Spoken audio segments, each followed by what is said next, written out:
'cause I don't know how fake feel, nigga. 'Cause all my life I've been a real nigga. What's good with y'all? It's Face the Real. You know what it is. And it may sound like it, but there's no malice in my intent. That's real. So, Kendrick Lamar. Easily the most overrated rapper over the past 15 years. I know that probably irritated a few people. There may even be a couple gasps.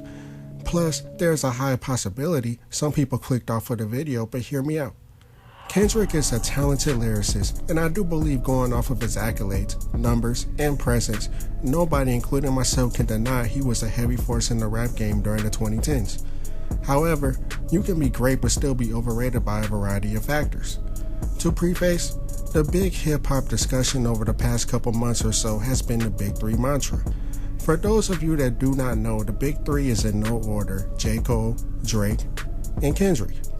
Each one of these rappers solidified themselves in the game, made major moves in hip-hop, and continue to be on top of the game even over a decade after initial push through the mainstream. The thing is, none of the Big Three are my personal top 10, but out of those three artists, Kendrick is the most overrated in my opinion. Why is that, you ask? Well, his discography as a whole is just okay to me. I actually learned of Kendrick before he dropped Good Kid, Mad City, and I thought Section 80 was dope. As I have stated in previous videos, I got into hip-hop off of the more technical aspect of it. Around the time that he came out, I was still dissecting bars far more than I was bobbing my head to the music. Sometime in the 2010s, that changed and I started to bob my head more to the music while still listening to the lyrics as closely as I could. To make sure this video doesn't drag, I will keep the discussion on his discography short. Basically, Section 80 and Good Kid, Mad City are classics. To Pimp a Butterfly literally put me to sleep, but I appreciated the overall message that he put out into the mainstream. It just sounded boring, and it wasn't a very fun album for me to listen to unlike his previous work. Damn was okay, nothing too crazy was on it, but it felt like his more commercial album. There are still cuts that I go back to, mainly Loyalty with Rihanna. DNA got played out, but I enjoy Humble as well as a few other tracks to this day, like Element. Untitled I really do not have a solid opinion on, since nothing on there ever grabbed me despite giving it 3 listens. Mr. Morale and the Big Steppers I found to be bad sonically. He could still rap, but I just did not enjoy the production or his cadence in comparison to his previous albums. After 2 listens, it became my least favorite Kendrick album and a massive disappointment for me since he stopped dropping solo music for 5 years. The Hard series that he usually drops in between albums are consistently great tracks, so no complaints there for me. Actually, The Hard Part 4 is one of my favorite hip-hop tracks of all time. Speaking of his cadence, Kendrick has a very strange voice at times. I just do not enjoy when he goes into the alien flow that he does periodically, and in some cases he ruins the song or it's just barely passable. Either way, I can do without the alien voice and I wish that he just stops. The biggest reason he is overrated to me is the way he always ducked a direct battle. For years, he has been known to diss someone on record in subliminal or somewhat direct ways, like his Control verse or his most recent verse on Like That, but simply never respond to the responses. I remember after his Control verse, he dissed his entire class at the time and then just ducked off. He named himself the King of New York on the track, and New York rappers were not feeling that bar, so they responded on the Control instrumental. He never responded or acknowledged anybody. Drake was actually asking him personally after the Control verse if he wanted smoke, and Kendrick denied it. I see Kendrick tomorrow, I'm gonna dap him. I didn't feel the way about that verse. I get it. I get the moment. Like, you know, he's a good guy.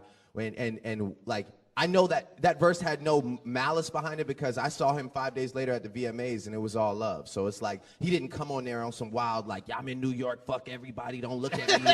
Like, I'm the king. So it was one of those things, it's like, I almost wish he had come in there on that shit because I kind of lost like a little respect for the sentiment of the verse. So Drake went back to making music while slowly crossing over into the pop lane. But apparently, Kendrick was dissing him subliminally, so Drake started to do so the same. There are numerous videos all across YouTube breaking down their subliminal disses, but that's not what this video is for.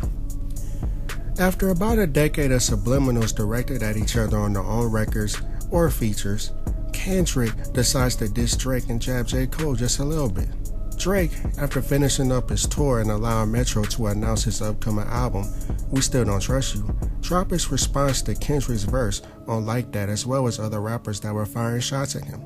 The problem is, Drake did not actually claim the push-up song until nearly a week later when he put it on streaming platforms. Then directly after that, he dropped Tailor-Made Freestyle, which was a clear troll to Kendrick to get him to respond. Well, at the time of me writing this, he has finally dropped his response, Euphoria. To be honest, Kendrick was somewhat lyrical on it. Nobody is denying that he can rap when he wants to. The issue is that it's 6 minutes long and there really isn't anything that sticks out. He touched on every angle that has already been said about Drake and alluded to him being friendly towards Drake. My problem is, Drake was far from friendly when he dissed Kendrick. He alleged that Kendrick's wife, being unfaithful, which are fighting words to nearly every man, called him the B-word, made fun of how short he is, and exposed how bad his contracts are allegedly behind the scenes. The entire time, it felt like Kendrick wasn't going for the jugular and was just rapping. The bars that stuck out the most to me was the Pusha T bar and the Parkinson's bar. The rest is either cool or just flat out, to me. His fan base is gassing it up as some kind of ether level diss, but I just do not see it. For what it's worth, Drake hasn't dropped a classic diss either, but at least his disses have more replay value. Kendrick's Euphoria has no replay value, and I only listened to it 6 times to make sure I caught everything, but it honestly wasn't good. It was just okay, and I feel Kendrick needed a better diss track to solidify himself as the king of rap, but he failed to do so in my opinion. This is a major reason I feel he's overrated and his hardcore fans overrate him. Look, I get it. Kendrick is talented at rapping and has won a lot of awards across various media outlets, including a Pulitzer, which is unheard of for a majority of musicians in their career. Nobody is doubting his talent at writing and putting together a good song when he needs to. The issue is that his fans propelled him into this boogeyman lane that just isn't him. He has only dropped one direct diss track, and calling it lukewarm is a compliment. That's why I feel he's overrated. I like Kendrick, but to be the best like he claims, he has to at least battle somebody and have a clear win at the same time. A lot of hip-hop fans, especially his fans, paint him as a lyrical mastermind that just cannot be touched in a battle, and respectfully, I just do not see it. One last thing. Every time I'm having a debate with a huge Kendrick fan, whether online or offline, I ask for some bars on why he's so good to them. Majority of the time, they give me songs, not bars. There has been a handful of people that gave me some bars and I was like, okay, that was kind of cool, I can see why you like it. But that is few and far in between. The last time I made a top 5 favorite rappers for myself back in like 2012, 2013, somewhere around there, it was Eminem, Lil Wayne, Nas, Absol, and Cassidy. Out of all those artists, I could quote bars all across their career, from official songs, features, freestyles, and even battles to people until I get bored of it myself. But it seems like a lot of K-Dot fans simply cannot do that. They just tell me to listen to a song, or this one guy told me to listen to Good Kid, Mad City. Like, come on, man. Give me some bars. Well, that's about all I have to say today. What do you think about Kendrick Lamar? Do you like him as a rapper and appreciate his music? Do you feel that he's overrated by the hip-hop community as well as his critical acclaim throughout the industry? What do you think of his response to Drake? Did you like it at all? Or do you feel it's okay in being gassed by his fans? Hell, do you just not even like it and just don't even understand the big uproar over it? Where do you rank Kendrick Lamar in the big 3 personally? Like I said, I think he's talented but the most overrated GOAT of all time. I hope everyone understands where I'm coming from. Much love, everybody. Face signing out.